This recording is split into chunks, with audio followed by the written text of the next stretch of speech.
The Temple of Arabul. I wanted to share a green text of something that happened to me in northern Iraq about 10 years or so ago. It hurts me to share this given what happened and what I saw. I have seen nothing about this in any media at all, especially archaeological news. I assume in part it's due to further instability and/or continued cover-up. Be me, 19, and fresh off the plane at Spiker in northern Iraq, assigned to a unit that worked with the local Kurdish people near Tikrit.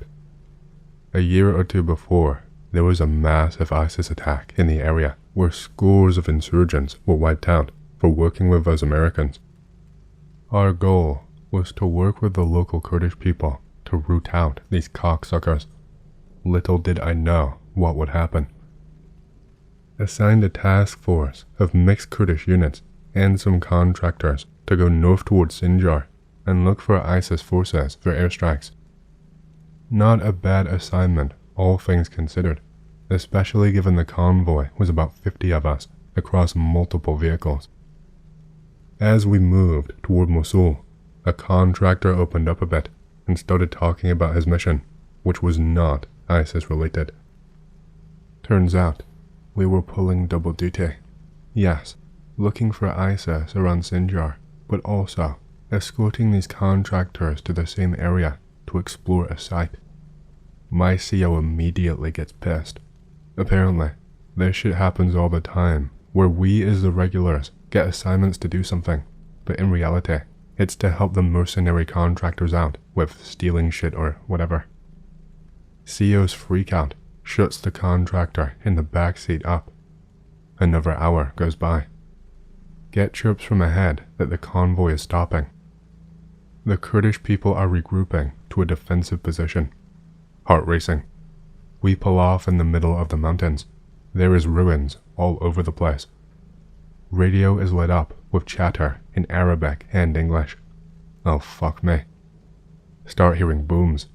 A mix of rockets and gunfire from the west. We form up in a circle like the Wild West. The Kurdish people are flipping out and screaming. Exchange goes on for several minutes. A few casualties of Kurdish and a few of our vehicles are fucked up. Call in support. They are far out and will arrive before sunrise. We have like 8 hours alone, fucked beyond belief. Contractors state we are near where we need to go. The US military needs to leave the Kurdish and take the remaining operational vehicles to continue their mission. CO agrees. We piss off the Kurdish, but get the fuck out, while telling them we will be back after dropping the contractors off.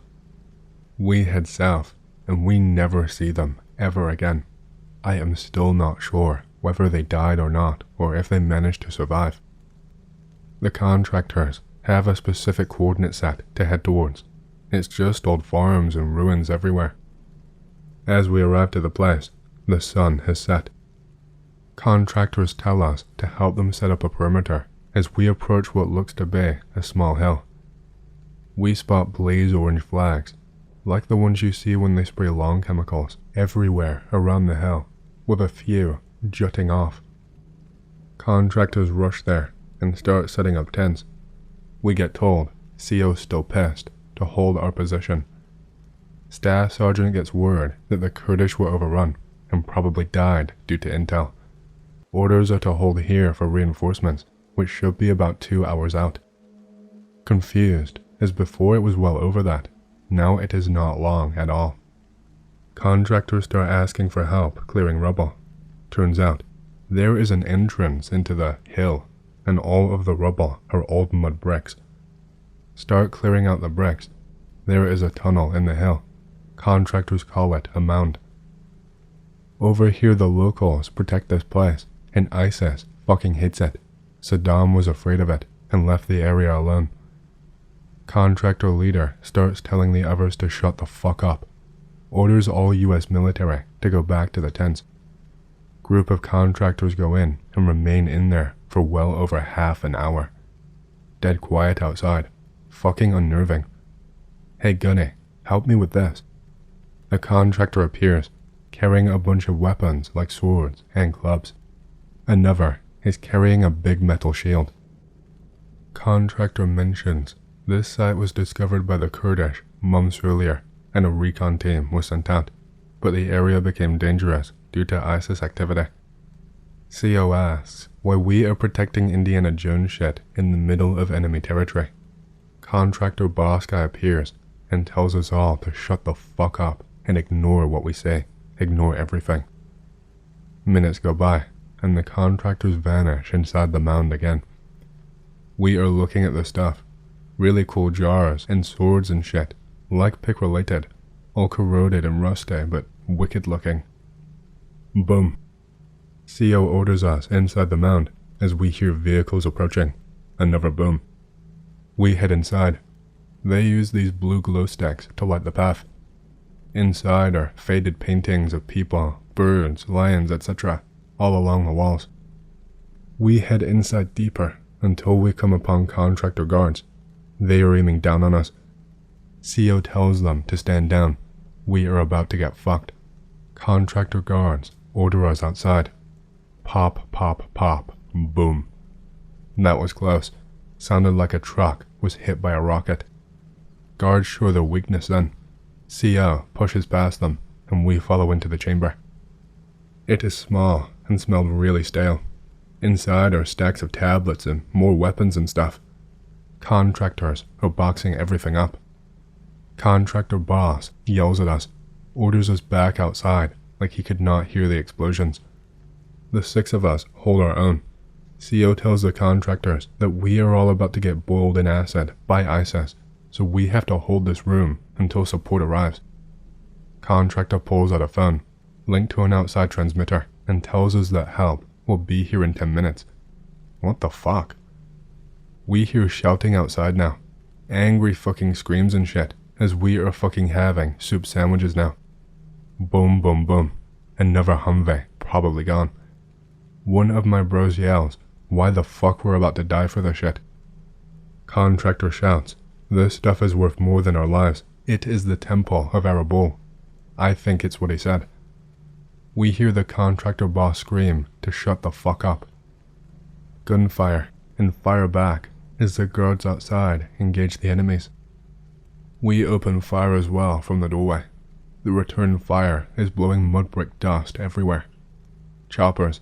We hear the thudding of air support. The ISIS gunfire stops and Arabic yelling.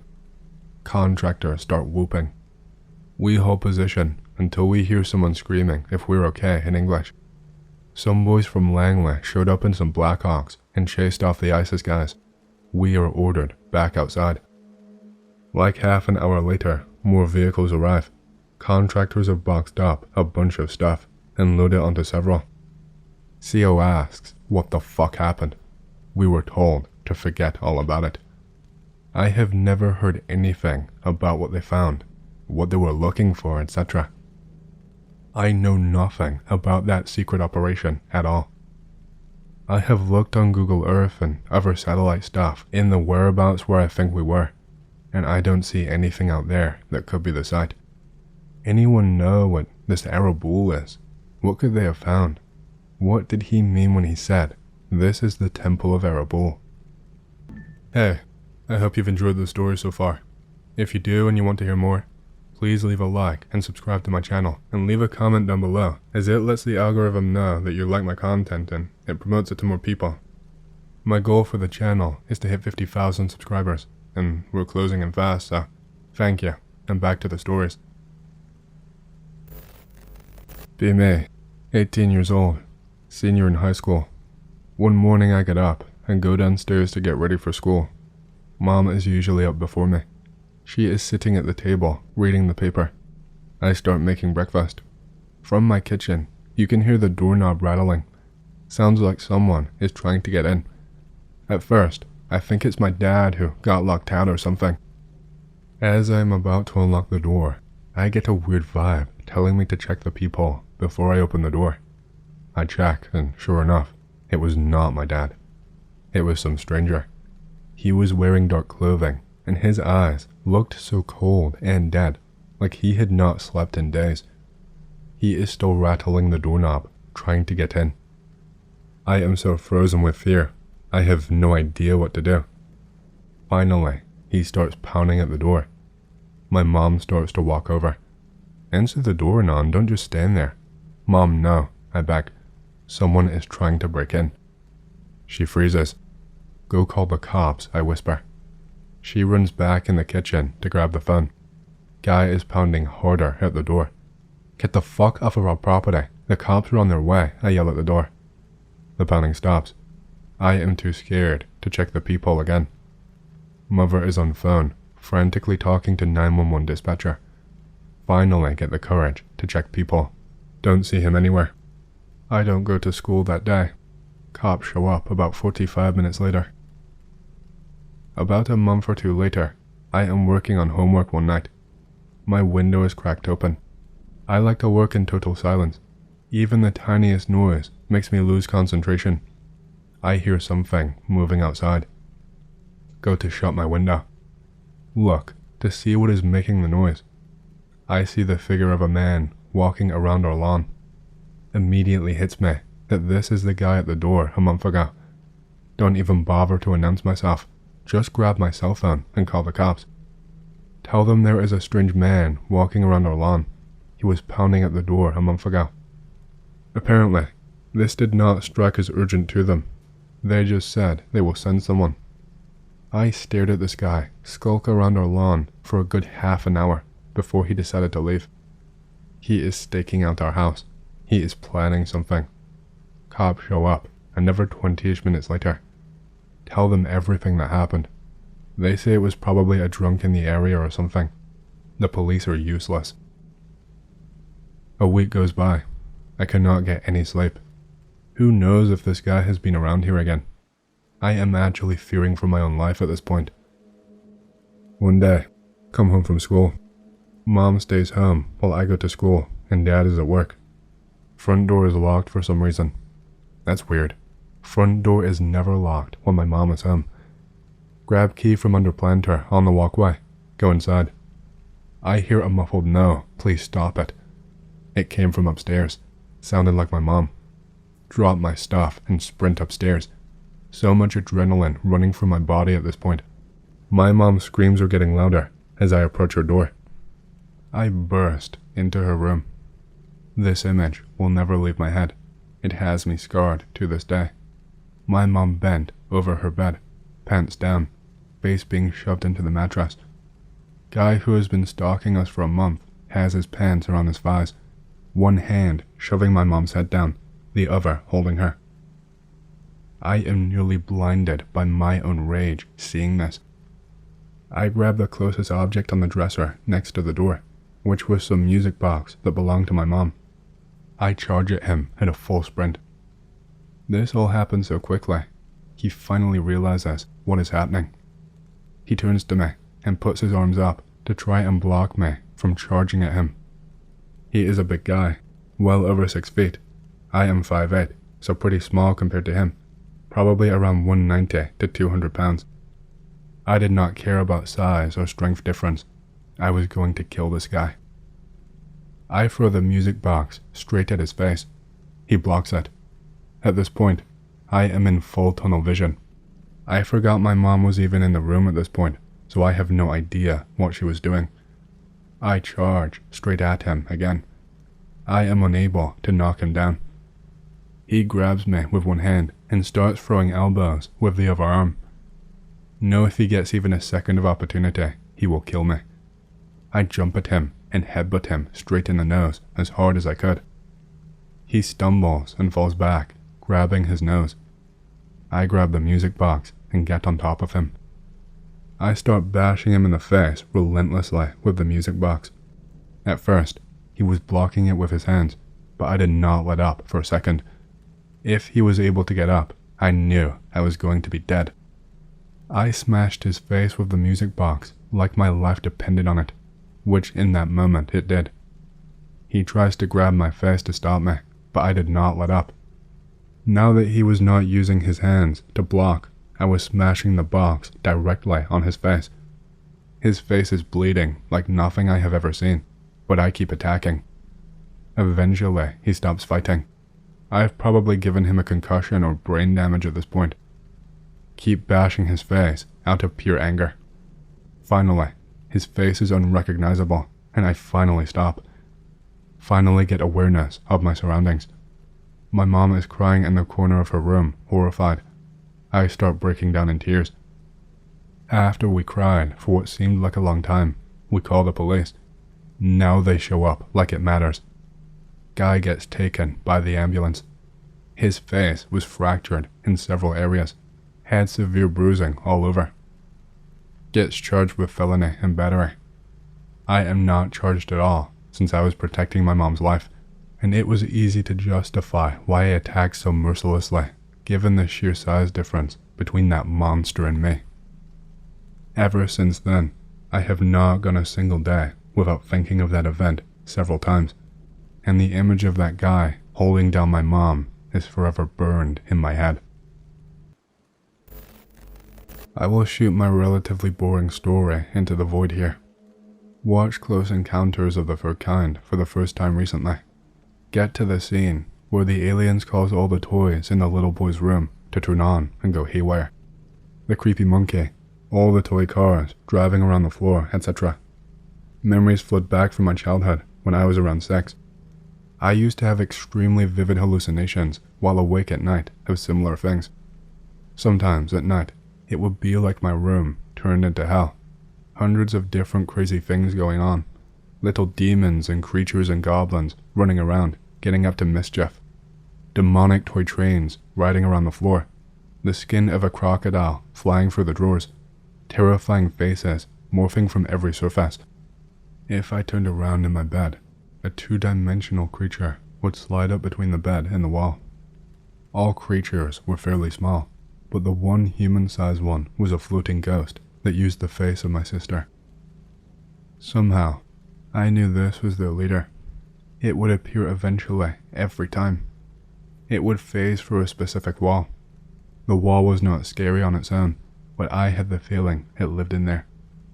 I can't remember what it said, but it berated me. Sometimes, I thought I could faintly hear it in the daytime too. One time, I tried to escape the room, but the door handle broke off as if it was made of candy cane. Weird metaphor, but that is how my brain labeled it for some reason. As I got older, this happened less and less, and eventually we moved. The movie really triggered the memory, seeing the chaos in that little boy's room. Maybe someone else has a similar experience, hallucinating a face-stealing ghost demon as a child. Yo, this reminds me of when me and my older brother shared a room. I used to see this mummified-looking old man/goblin creature that would crawl along the walls, and in the corners just staring at me. I would hide under my covers whenever he came around. I saw other monsters, but that fuck was the only one who made repeat appearances, moving on the walls like a spider. Never told anyone about him, cause I thought, even as a kid, it was a night terror, a figment of my then fear of the dark. No, I had bad asthma as a kid. Fucking house white carpet and dust would do that, so my brother was taught to be aware of my breathing at night. Never knew until we were talking as adults about ghostly shit we've seen, and he tells me with a distant look that one night he heard labor breathing and sat up in bed to go check on me, and he saw a withered old man peeking out from the thin space between a corkboard that hung next to my bed and the wall. His description near exact to what I had seen, and it was just looming at me as I slept, crawling out from a space it could not fit in. My brother was old enough at this point that he did not see shit in the dark, unlike me, who had a very active imagination. Turns out, one of them was not the product of my frightened child mind. What did Big Bro do when he saw a fucking dusty-ass goblin breathing over me? He laid back down, rolled over, and did not tell anyone about it. Okay, this is going to be a bit of a read, bros. I was chilling by myself on a huge farm in Western Canada in a fifth-wheel trailer at like 2 or 3 a.m. Used to stay up real late all the time. Outside, I heard a pack of coyotes yipping and yowling. Actually sounded really creepy the way they were screaming, but I really was not afraid, as I have heard coyotes many times in my life. But I did think to myself, wow, that actually sounds pretty scary. Not overly concerned though. Immediately after they stopped, it was dead silent, except for something weird started happening. There was the sound of something gently dragging over the top of the trailer, like as if someone were just gently rubbing their hand across it, and it would go all around the trailer, across the roof, and then down one of the sides. I was starting to get pretty freaked out, but still thought it must be the wind or a bird or something, but it did not stop, and periodically, the sound would go to the door, and something would very gently pull on the door handle. I was sitting 6 feet away from the door, and would see the little clasp handle move just a bit, as if someone was gently pulling on it, before it continued scraping all around the trailer, and then back to the door. I am now completely terrified. There was a feeling of electricity in the air, and my hair was standing on end as I sat there in disbelief and terror. I got so scared that I actually said to myself, fuck this, I can't take this anymore. I am going to face this, even though I have no idea of what is happening. I grabbed a sword that I had sitting nearby, as it was the only really practical weapon I had within arm's reach, and booted the door open and burst out into the winter night. Adrenaline pumping, I looked around, holding up the sword, still terrified, took a few steps away from the trailer, and did not see anything. So here I am, standing out in the snow, in my pajamas, thinking, fuck, my imagination is playing a crazy trick on me right now. So I turned to walk back to the trailer, but in a little bit of moonlight, as I am heading back, between me and the door, there was what looked like a very dark black line, as if someone just stuck a broomstick or pole into the ground. As I strained my eyes to see what it was, it sort of was as if that line was a two-dimensional figure from the side, therefore looking like a line, as I said, that all of a sudden turned and became a three-dimensional figure. And it was what looked like your stereotypical grey alien, except it was about 6 feet tall, and looked more like a very dark, gross brown. It was completely silent, walking toward me in this very robotic, insect-like way, with its arms cocked up, almost walking like an Egyptian. The head was very bulbous, and the eyes were huge and blacker than black. I almost had a heart attack on the spot, said holy fuck, let out a scream, and turned around, and ran harder than I ever have before in my life. I, to this day, wish I had the courage to try hitting it with the sword that I had in my hand, but I was so shocked, all I could do was run. Other people on that farm told me that they had had weird experiences, similar to mine as well, and one of the people actually got very mad and defensive and said, maybe other people here have seen that thing too, but don't want to talk about it, so just drop it. It was a pretty fucked up place, that farm, and after that experience, and a couple others, I believe and know for a fact that the paranormal is a reality. Alright X, I occasionally lurk here, but never have anything to contribute to, but I saw this thread and read the old pasta, and it freaked me the fuck out. I don't know if this was a Goatman, but here is my story. Summer 2008. Just graduated last year, fuck yeah. Live with a couple friends. Decide to go camping and celebrate my graduation. Friends joined me, Seth and Amanda. They were dating at the time. Truck full of camping gear, going deep into East Texas woods. 3-hour drive, kill me. Finally get there, set up camp. First night, totally uneventful. Had a fire, cooked some food, smoked some weed, all was good. B second night camping, spent whole day hiking around area. Tired as fuck. Crawl into personal tent. Seth and Amanda disappear for some alone time. Hear a couple screams. Seth must be railing that shit. Couple seconds later, hear both of them run back into camp. Anon, get the fuck up now. Something is out there. Asked what happened. Something was moving in the bushes and screamed at us. Did not sound human. Say it's just a fox. Tell them vixens scream like that. Start to calm down. Smoke more. Turn on truck for a bit and listen to music. Everything chill.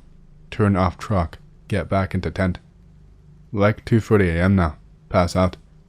This is where it all gets weird. and neither Seth nor Amanda can explain any of this. Next morning, Seth shaking me awake, looked super worried. What the fuck, let me sleep. Anon, someone broke into your truck last night. Instantly awake, shotgun in hand. All 4 doors of my truck are open. Interior has mud and grass. The fuck? Look at ground for footprints. Nothing there at all. Anon, you didn't hear anything last night? No, did you? Amanda woke me up, 'cause she saw lights from the cab. Figured you were smoking a bowl. Freak out a little. Decide our last night there, we would all stay up. Spend the whole day looking around camp for signs of intruder. Nothing. The whole day we were really nervous and did not really talk about our plan to stay up. We took naps around 6 p.m. and woke up around 8:30 just as the sun went down. Operation Night Watch. Nothing going on. All in Seth's big tent smoking. About 1 a.m. Hear same scream as every night.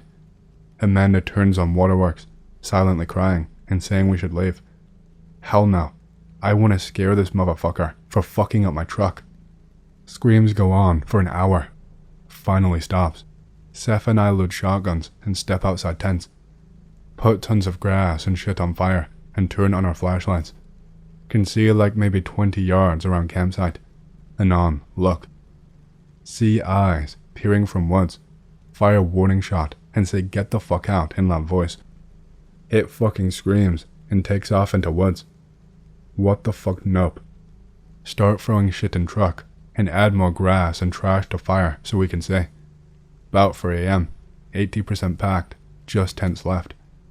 Amanda in truck having full-blown panic attack. Screaming starts again, kinda far away. Light speed tent packing, just throwing everything into the bed of the truck. Screams getting closer. Panic, and fire a shot in its direction. If anyone has ever used a cutting torch, you know that sharp, hot metal smell. Start smelling hot metal, mixed with weak old food, gagging me, it's so bad. About to get in truck, putting water on fire. Look up from fire, see eyes in fading light. It is less than 15 yards away from me, freak the fuck out. Shotgun in truck, fuck my life. Run and jump into truck. 3-point turn. Truck now facing road we drove up. And I shit you not, this fucking thing is visible from the waist up, standing off the road. It had antlers like a buck, and stood probably 7 to 8 feet tall, and it had fucking massive shoulders. I could not really see the head because of the shadows, but the body looked like it was covered in fur, but might have just been my imagination. Seth and Amanda refused to talk about that trip. After I moved out, they deleted me off of Facebook and won't answer my texts or calls. Visiting folks in Pennsylvania, in Erie, high north, and in a part that is pretty much in the woods. Older cousins, parents, aunts and uncles, and grandparents all drive into town for a fancy dinner, celebrating one of my aunt and uncles renewing their wedding vows. My younger brother and I are left to babysit our 3 younger cousins. Don't remember exactly when this was, but I do remember that while I was watching cartoons with him, I learned of Teen Titans Go when I thought they were airing the old Teen Titans for us to watch. It was also in late December. There was no snow, but it was still really cold. Several hours pass, and suddenly, out of nowhere, we start hearing these huge explosions. Straight up sounds like a tank. High-grade fireworks are illegal up north due to the lower humidity. Force of the explosions slightly rumbles the house. I kick into leader mode and start gathering everyone and hurtle them into the basement as the explosions continue. My second youngest cousin, brainwashed from TV, starts biting his fingers like a cartoon because his parents are letting their iPad raise him, but that's irrelevant. Call 911. Operator can faintly hear the explosions. We straight up think that there is suddenly another war. Worry my shit about my family. Next explosion is ear-ringing and sounds very close. Start fearing the roof might collapse on us. Brother is trying to reach our family, but none of them are answering.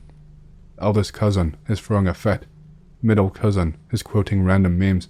Youngest cousin somehow is the calmest out of all of us by far. Explosions finally calm down, but we wait nearly half an hour before we go back upstairs. Turns out what happened was some fucking idiots smuggled huge fireworks and were celebrating New Year's early.